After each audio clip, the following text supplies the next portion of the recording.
Ano yung ginagawang kalsada dito sa ilalim ng dito sa may Davao Eagles Ridge.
Klaseng hollow block ang ginagamit dito sa trabaho.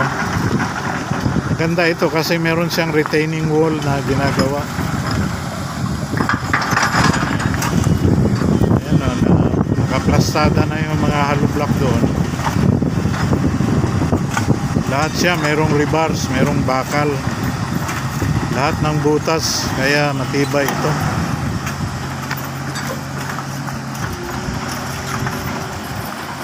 Ginagawang retaining wall dito ngayon.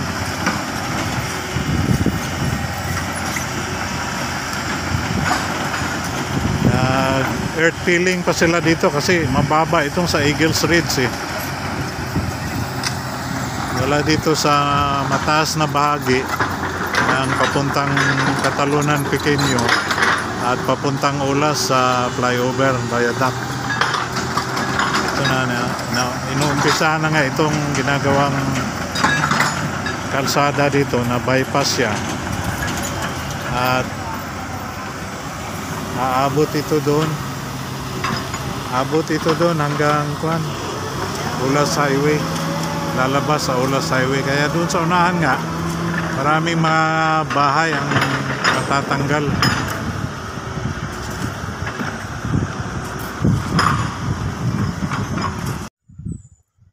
Banda rito may mga bahay na umpisahan ng gibain, pero ewan ko kung bakit hindi ito natuloy.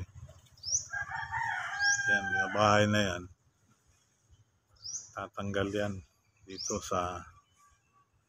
kasi mag road widening at saka yung bypass road para dito sa ginagawang Ulas flyover and viaduct.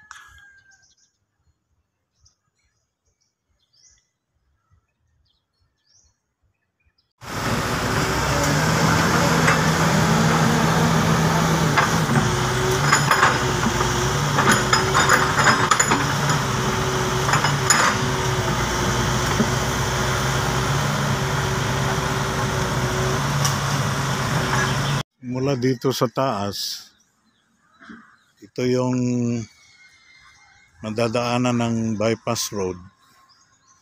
Ito yung mga bahay na diyan sa ilalim, sa baba. Yan yung mga bahay na matatanggal dito.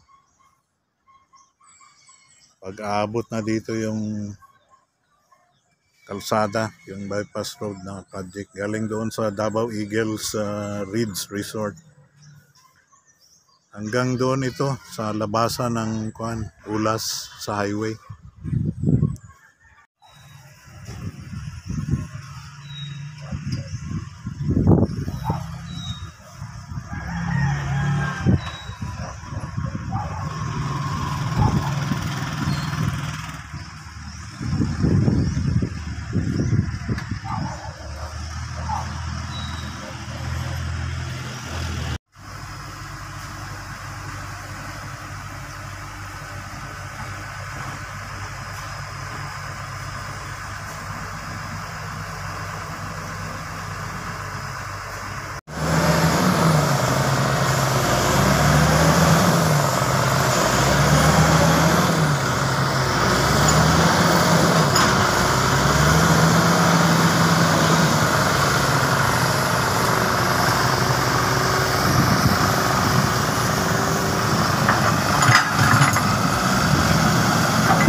versatility ng backhoe.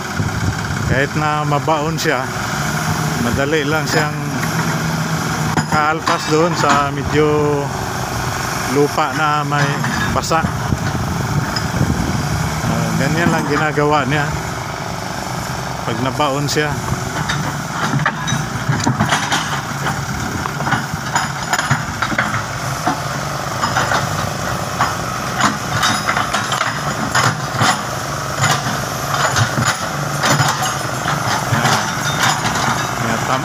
Tamper niya yung lupa na kung saan siya nabaon. Ito yung heavy equipment na walang imposible sa kanya eh. Kahit ilagay mo yan doon sa bundok pababa, kaya niyang gawin yung trabaho doon.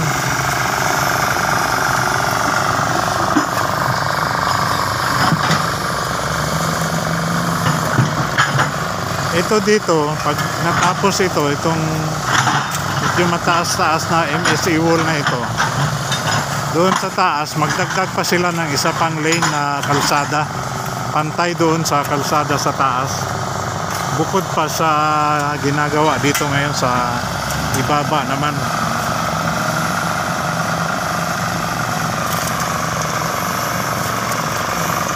Ito daw, sabi ni Foreman, mga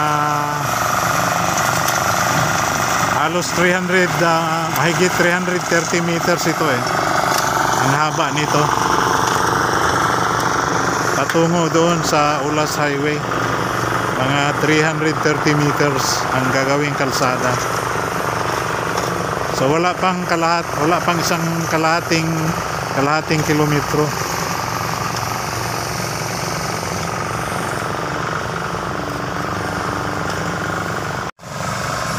Yung road roller naman ang tatrabaho ngayon.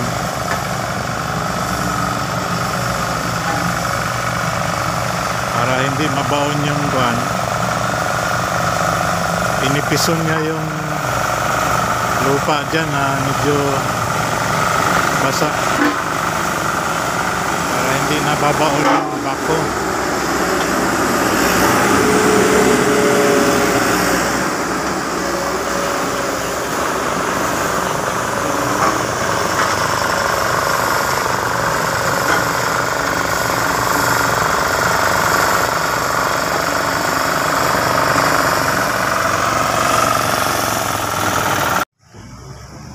Ito yung ginagawang pundasyon ng MSE wall or retaining wall.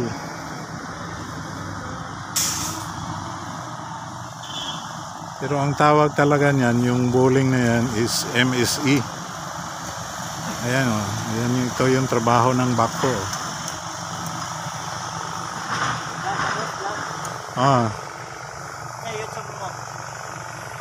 Romeo sa Baldan.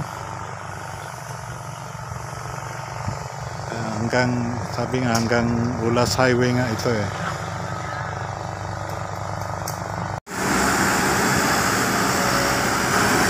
So sabi nga ni Foreman, mahigit 4 meters itong bypass road na ito, at mahigit 330 meters naman ang haba palabas doon sa highway ng Ulas. Bukod pa sa kalsadang gagawin, kaya ginawa nila itong MSE wall na ito o retaining wall para doon naman sa kalsada sa taas.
ginakandos sa kuan, ginakandos niya ang yuta niya, ginabakho pod para i-backfill.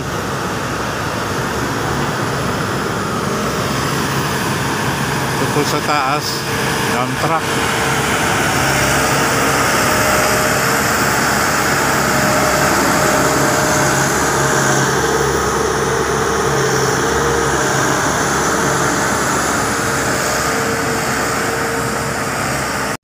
Iba talaga pag may maraming puno. Hanggat kayang hindi galawin yung mga puno, ay hindi naman nila ginagalaw. Meron siyang shade. Lalaki na mga puno dito sa Eagles Ridge. Fruit orchard din kasi ito eh.